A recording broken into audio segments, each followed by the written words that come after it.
So, welcome to I Support Your Business show with your host and host Mithil, a pod made exclusively to share the journey of our fellow community members of I Support Your Business Indo Canadian community to the world. The main aim of the community is to practice the power of giving, facilitate collaboration and partnership, and help connect people on a global platform. As a host, being the president of the community currently, as well as the founder and chief content alchemist of VH Tribe Content Lab, I help solopreneurs, artists, and coaches build their business online organically through content marketing. Today, we have a wonderful member from our community and a very good friend of mine. Let's welcome on the stage none other than Ashutosh. Hi, Ashutosh. Hey, hi, Mithil. Awesome. Thank you for joining us today. Yeah, absolute pleasure to be here. And, it's been quite a while that we have been talking about this wonderful activity that you guys have initiated, and happy to be part of it. Awesome. So, Ashutosh, can you share your childhood with us? Certainly. So, I was kind of a inquisitive and very investigative by nature from childhood. The curiosity was always on the top, and I could remember that uh, I was more interested in knowing how things work, how things take shape. Uh, Everybody has done that part in their lives in their childhoods to disassemble and assemble stuff, may it be a clock or a pen or anything of that sort.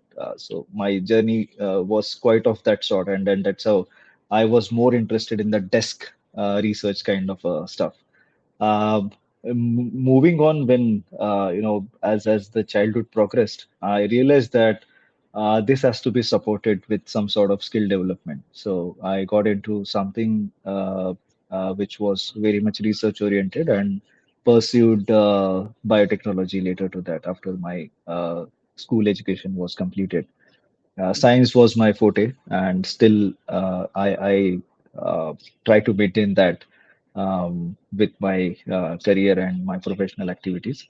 So the very inquisitive nature from the beginning led me into this career of intellectual property and digging deep into inventions and then finding out what is the basis of a certain invention that is there in front of you. We are surrounded by so many, actually speaking.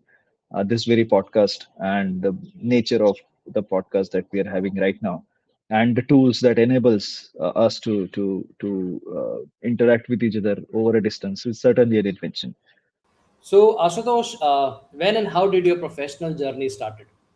So after the childhood and the school was over, I got into biotechnology and then started learning about how a technology gets developed from the science and how that technology could be implemented into a product so that it could benefit the society at large. Having said that and having learned about it, the inquisitive and the investigative nature shifted to from research and technology to the business aspect of it, and then that's how that triggered me to pursue how we have studied how biotechnology and the technology stuff works.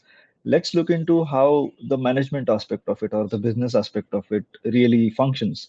And that's how I was again curious to know how a company should function, how a biotech firm or how a technology firm, for that fact, should function, and what are the different aspects that needs to be given consideration in order to set up a technology-based company, and what are the critical aspects that as a founder somebody should consider.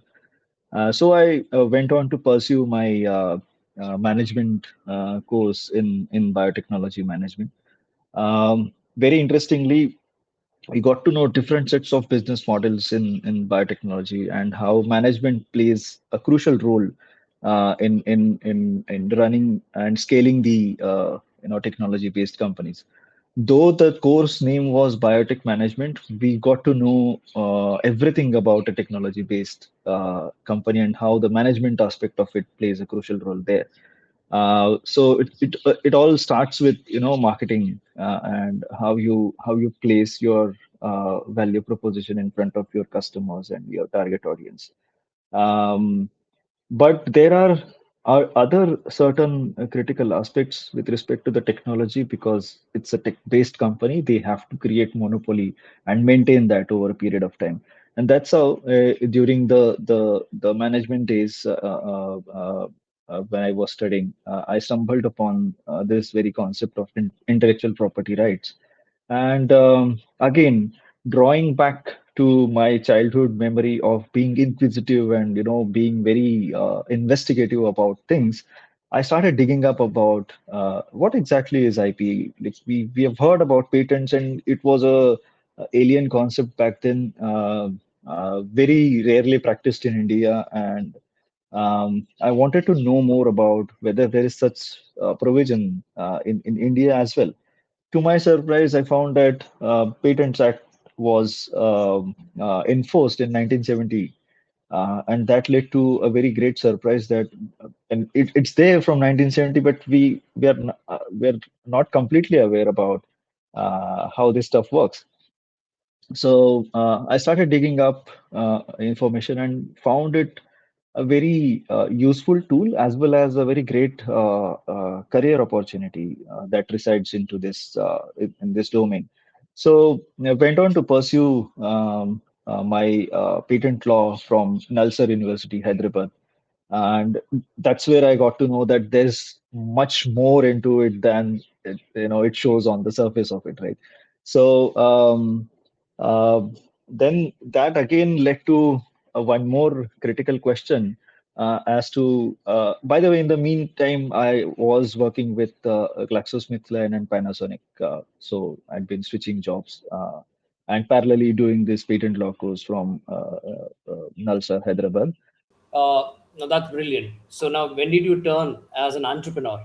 Um, what led me to think is that what gives us stability, actually speaking, is it the financials that make sure that you're stable, or is it the mental satisfaction that proves that you're stable in your career? Somehow, because I was into marketing of the technologies and the products, I felt that there is some stagnancy that will come in future in this kind of a career graph, where I would be financially stable, but I would not have that kind of a mental stability, or the satisfaction levels would not be up to the mark because I'm just doing something which somebody has told me to do, or which has to be done, for that organization to effectively run. And that's where you are totally dependent on the strategies that have been fed to you, and not strategies that you will be designing in order to climb the ladders and then go ahead and be a like make your name in the corporate ladder. Um, so in that sense, I was looking at opportunities in the IPR domain, and interestingly, there's the uh, Technology and Business Incubation Center here in Pune, uh, which was hiring for intellectual property practitioners. So I applied and then got absorbed there because I was very confident about how and all I have to proceed in this domain, which was quite new for me as well. But then you have to give it a chance, and uh, fortunately, those people at incubation center also trusted me with the abilities that I had, and that's how I entered into the profession of intellectual property. So, there are always two sides of things. One is theoretical and one is practical. Practical is always, always, always cumbersome than theoretical, right? So, once you decide that you want to enter into something as your career or as your profession, things are very sweet and green when you look at the theoretical aspect of it. But then when you are into a role from the day one of business development, and because I had that background of business development while I was working in sales and marketing and technology marketing. I was quickly put into the shoes of business development role, and that led me to connect with a lot of young innovators and entrepreneurs from their day one of their journey. That was a very crucial learning as to how somebody, would think of solving a problem and come up with the solution, and they are even taking efforts to protect those solutions that they have developed over a period of time, considerable amount of time, in which they have put in their blood, sweat, and money as well. Um, so that was one fantastic learning, that in order to start a business, you just don't need I mean, the narratives that is set currently is that you need money to start a business. My take is the otherwise. In order to start a business, you need to first have your problem statement very much clearly defined, and the ability and the zeal and the passion to solve that problem and own the problem in the first place, so that you can work on it and then solve it, define your value in the solution that you have provided, and then everything just falls in place. So that was the learning in very early stages of my career into the profession. That somebody who has taken up the challenge to solve the problem is coming forward, and also looking at how do we protect it with the efficient intellectual property tools that we have. So there are different IP protection tools that are available, may it be patents, designs, copyrights, trademarks, your geographical indication, and so on and so forth. Um, One major learning was that you got to develop portfolio of your intellectual property. Like we have a portfolio of stocks, there's a portfolio of intellectual property as well. When you say you have some assets, you categorize your assets into tangible and intangibles. So patents for a company or a technology-based company is an intangible asset, or in general IP, which encompasses all those types that I just spoke about. So my another again, the childhood nature of being inquisitive and very uh, investigative, led me to thinking as to how do we help the startups and the entrepreneurs and the upcoming entrepreneurs in order to generate a lot of intellectual property, so that helps them in scaling up, and then helps them in business, and then probably licensing deals that gets closed. So how do we shorten the time of developing something of that sort? So during my tenure there in that Technology and Business Incubation Center, uh, I was kind of seeing a pattern of how companies form, how entrepreneurs look at a certain given problem, how do they take an approach of solving that problem, and it doesn't stop there. The main goal is to put that technology or the product into the market, and that's where the entire game starts actually. Though it starts from identifying and solving the problem and providing the solution and the value proposition, but uh, until and unless you smartly execute that invention, you will not be able to innovate further. So, the real deal is where you're scaling the company, you're scaling the products, you're looking into multiple other allied problems that could be solved, and develop solutions in and around the domain that you're working in. So while I was looking at these patterns, I also looked at certain frameworks which would probably help them uh, uh, reach to that scalability in lesser amount of time, and with systematic innovation. So um, you know that very thought of uh, identifying the problem and going into the root cause of the problem and coming up with the solution. It's an iterative process in itself.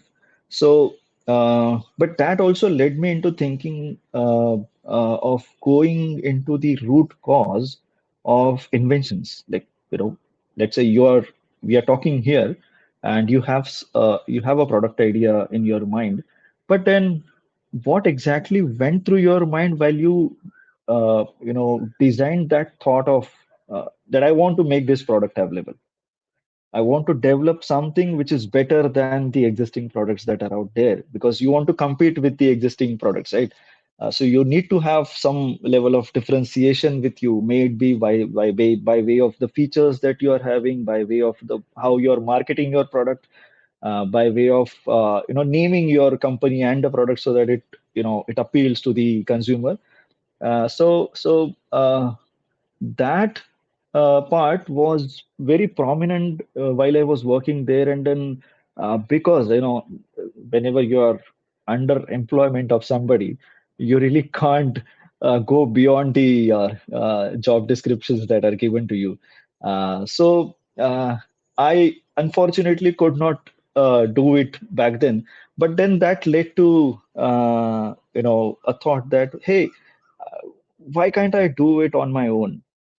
That was the trigger. And this trigger was back in 2018, end of 2018, that I started thinking about, there has to be a way by which, these all problems could be addressed, clubbed together, probably could be developed into a framework so that, companies can benefit out of it and then scale. Because the statistics shows that every year, so many startups are getting formed, and at the end of the year, three out of so many companies are getting shut down also. So one needs to identify the pointers at which the company would fall, the pointers at which the company will scale. So we somehow mapped all of these parameters and pointers and then made our own framework, wherein it's not only based on because I'm a IP practitioner and intellectual property consultant, I should not only be focusing on the IP aspect of it. There are certain other aspects which are correlated with the IP, and it's always there. It may not be true with companies with traditional businesses of trading, but if they develop certain systems and protocols and processes which probably help them cut down the middle agencies and then reach to the target audience or the consumer directly, then there could be a possibility of looking at innovations and invention in that domain. Amazon, like they did that part. So but for a tech-based company, when the core of your company is technology, you have to be very curious about and cautious about how are we putting this technology into the market so that nobody copies it. You know, uh, for that you need to know all the anticipated applications of your technology as well, so that nobody copies this into that domain, copies something which you have developed into a domain and makes it applicable into some other domain, saying that, hey, we did it. We were the first one to develop something of that sort. So that's where we designed a. I mean, we take help of different methodologies that are there in innovation methodologies, in order to. So the aim of the deployment of the innovation methodology is to create a very good IP and technology and innovation roadmap for the companies and institutions and startups. B, uh, at the end of the day, there has to be some deliverable, right? And unless the deliverables are not measurable, you will not be able to say that something was given to you or there's some tangible takeaway for you, right? So while we were looking at that, we thought that, hey, why don't we give an assurance to the companies that you know work with us, develop solutions with the inputs from. So there's a scientific knowledge that resides with the startup founder, because there's some technology that they're working on. What we usually do is we ask them to amalgamate that with the innovation methodologies in order to generate a lot of IP for them, right? So this was the thought back then in 2018, and because there were so many aspects that you need to consider while you're talking about scaling a company from probably 0 to 1 to 0 to Z, only depending or only offering your services on the parts of that, hey, we are there to protect your inventions and innovations, would not serve the purpose, right? So, as I said, we jot down every of the parameter, how and all the IP and the technologies again connected with all the functions that are there in the company, may it be marketing, sales, or logistics, or supply chain, or R&D and finance and things like that. Every function in a company gets influenced by the kind of product offering or the technology that you have. Ashutosh, I'm curious to know about this particular journey, but then would also love to know the story behind naming the brand.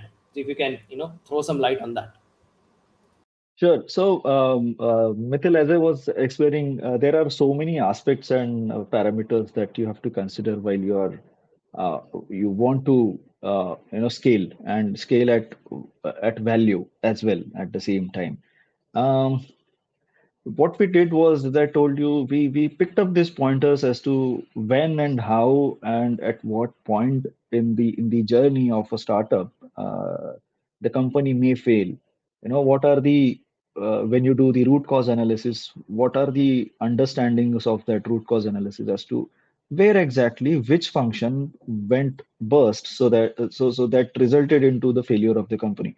And these are different for different companies. For somebody it's the technology, it doesn't work.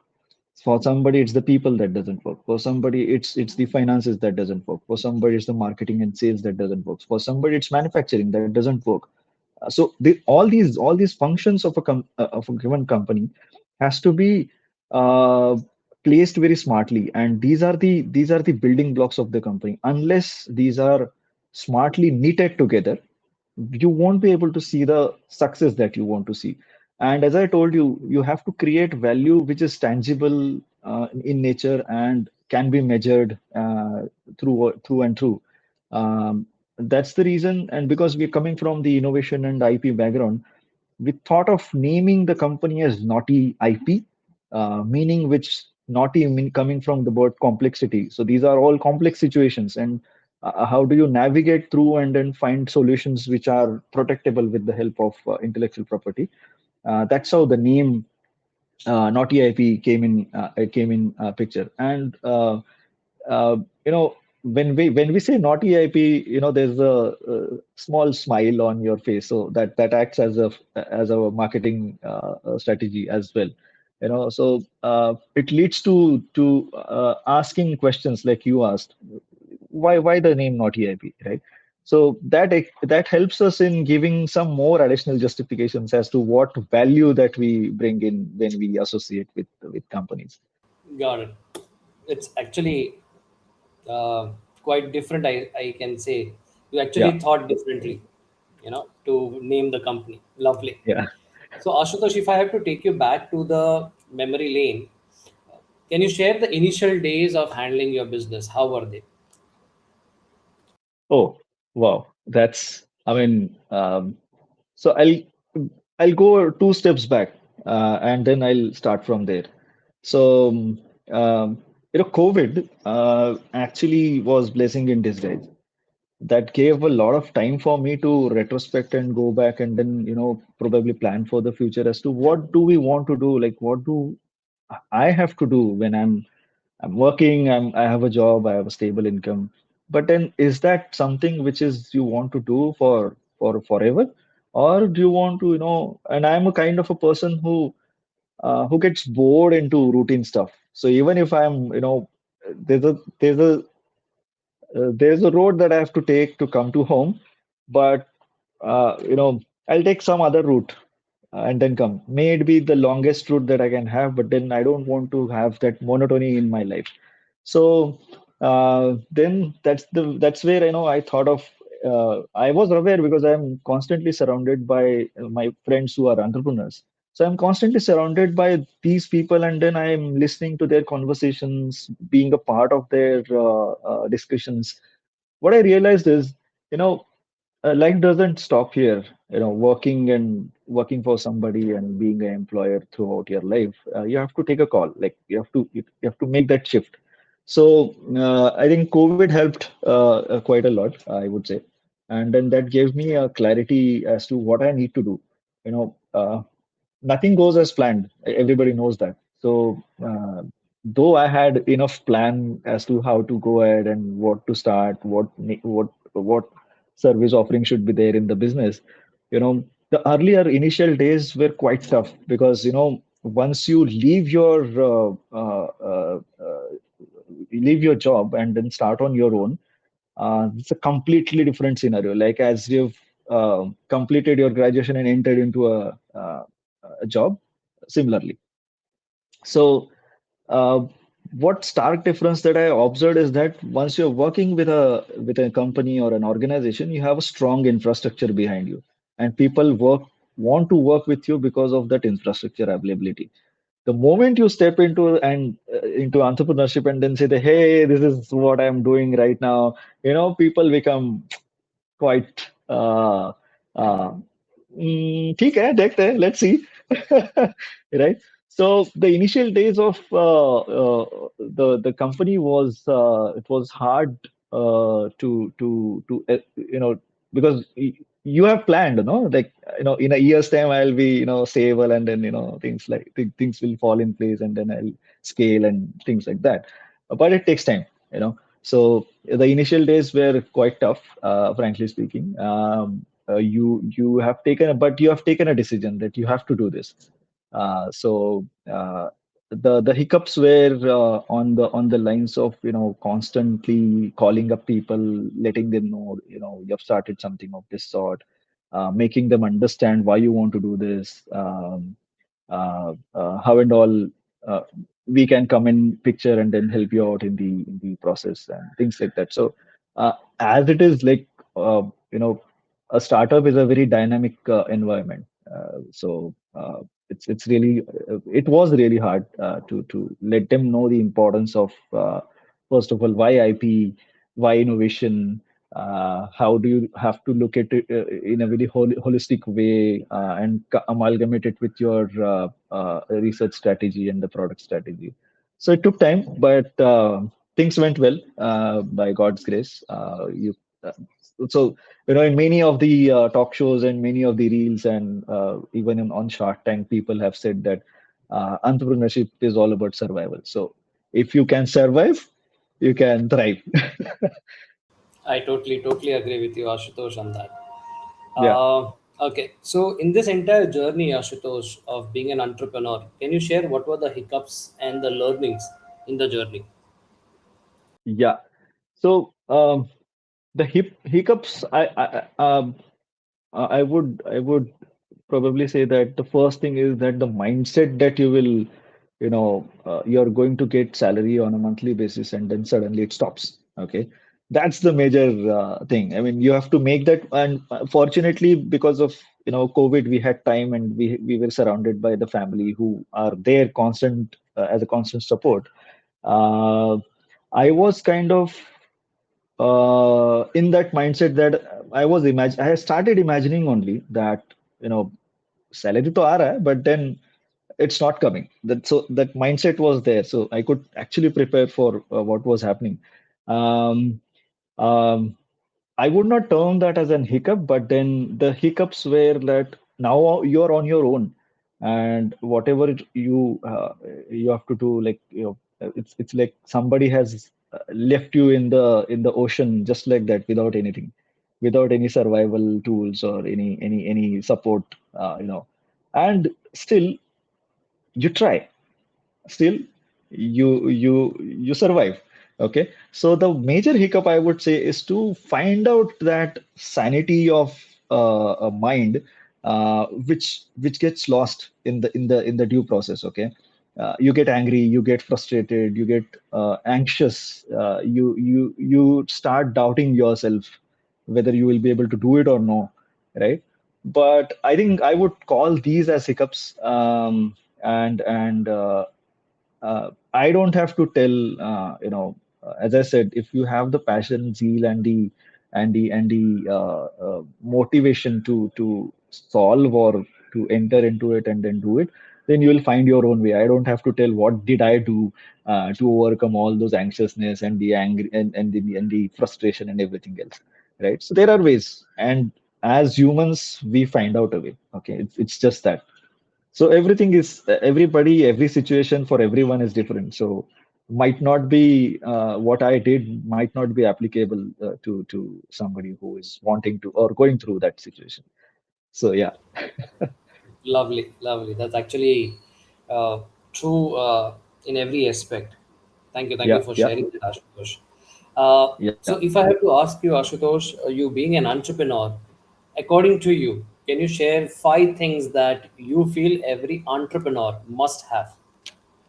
Oh, uh, is it only five that I can quote, or it could be more than that? I think to begin with, 5 will be better. Sure, sure. No, no, I'm just joking. There are a lot many, but then let's zero down upon five. So the the first thing I think which is of utmost importance is that because people have the fear of failure, right? And I think uh, once you acknowledge that failure is a part of the process, uh, the things goes as smoothly. It's not an impediment per se.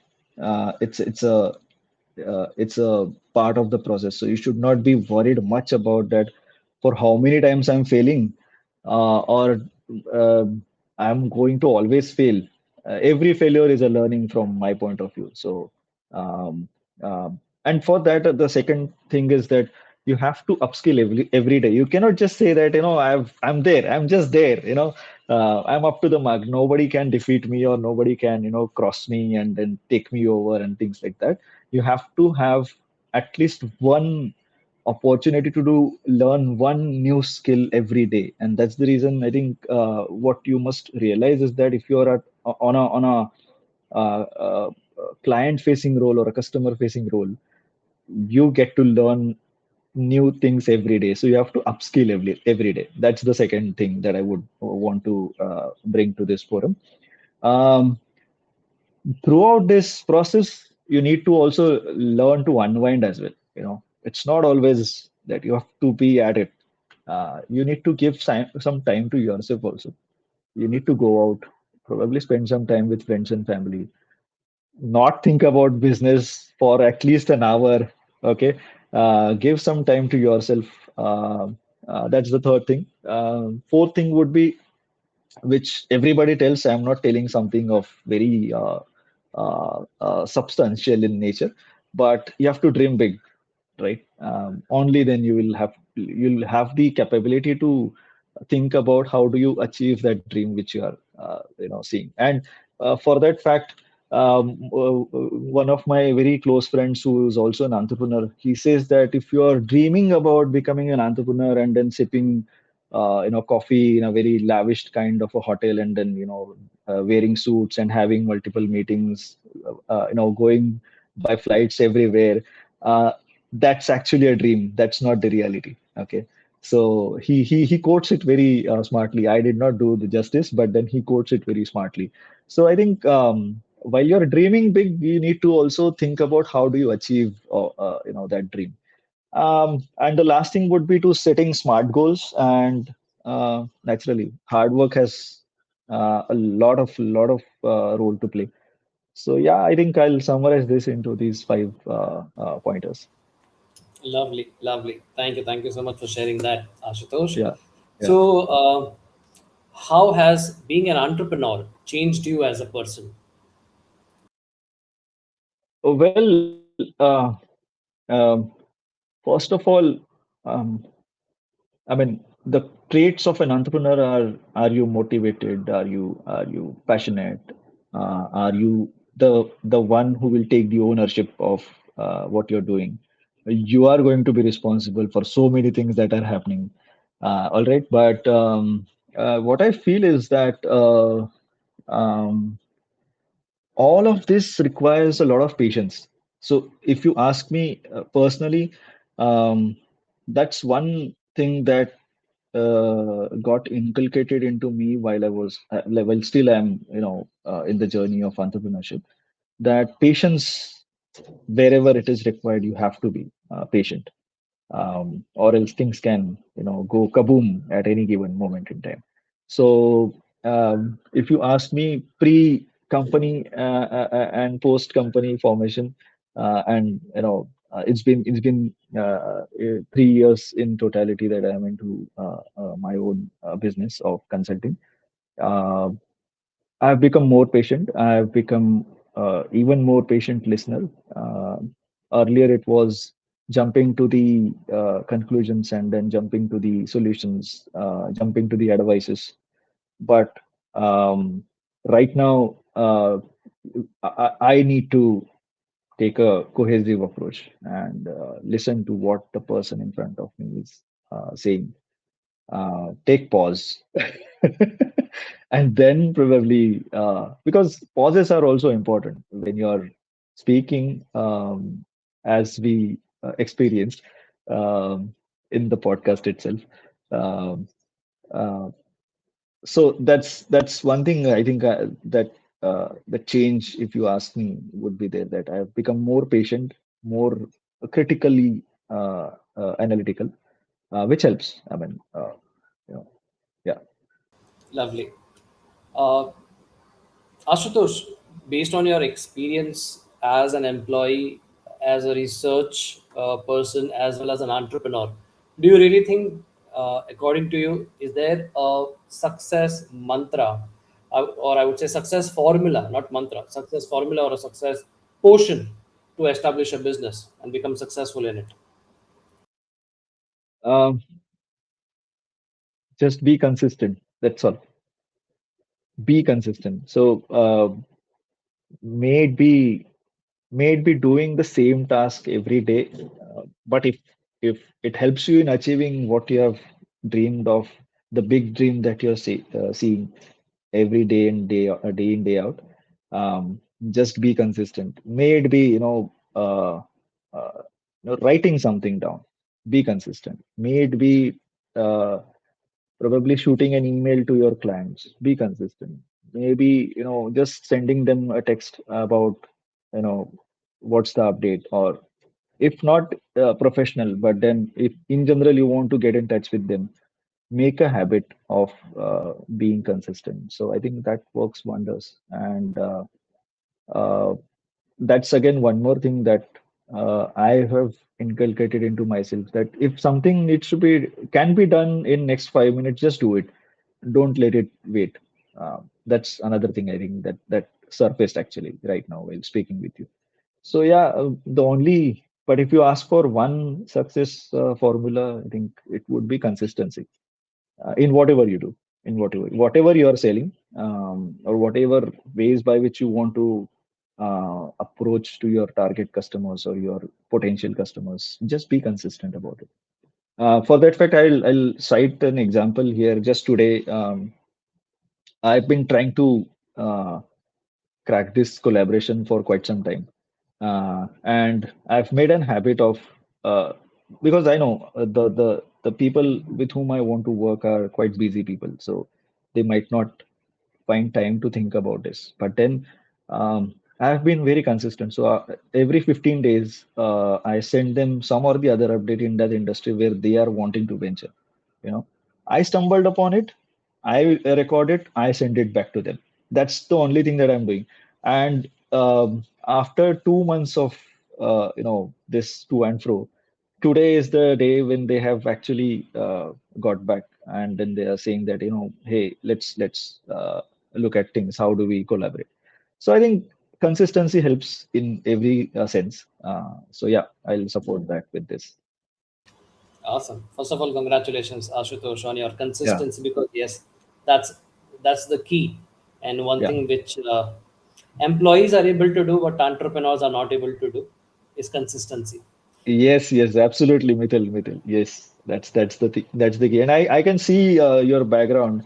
It also says that keep Keep creating. creating content. So I think it resonates with the consistency.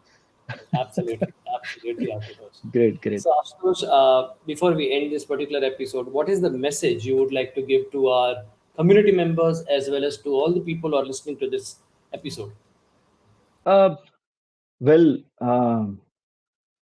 I feel pressured that you asked me this question to uh, um, I don't have a I don't have a clear answer, but then um, uh, all of us who are in the community are running shows day in, day out, right? And the only critical thing is the show must go on, regardless of what setbacks you have, regardless of what failures you see, regardless of not getting any work in a month, regardless of uh, your family issues or your personal health issues. Regardless of that, one constant thing that remains is that you have to move ahead.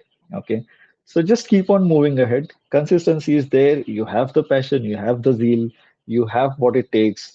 So I think you should just move forward and not let anything uh, anchor you in the journey, right? So if you see potential anchors, to so as to call it, just let them go. That's the thing I would want to convey to the community. Lovely, lovely. Thank you so much, Ashutosh, for taking your valuable time, coming here, sharing your journey, giving so many golden nuggets in this particular episode. Thank you so much. Thanks a lot, Mithil. You have been very kind and cooperative host. And thanks to ISYB as well, because I think whatever content that we are generating, it's going to be a gold mine for people who are going to refer to it. So I think, yeah, that's an incredible effort from ISYB also. Thanks a lot. Thank you. Awesome, awesome. So you have just listened to I Support Your Business show with your host Mithil. Thank you so much for listening to our show and giving so much love. Don't forget to subscribe to our show on the podcast platform you are listening. This is Mithil signing off at the moment until next time. Meet you soon with another member and their exciting stories. But until then, keep rocking, stay safe, and don't forget to keep creating content. Ciao.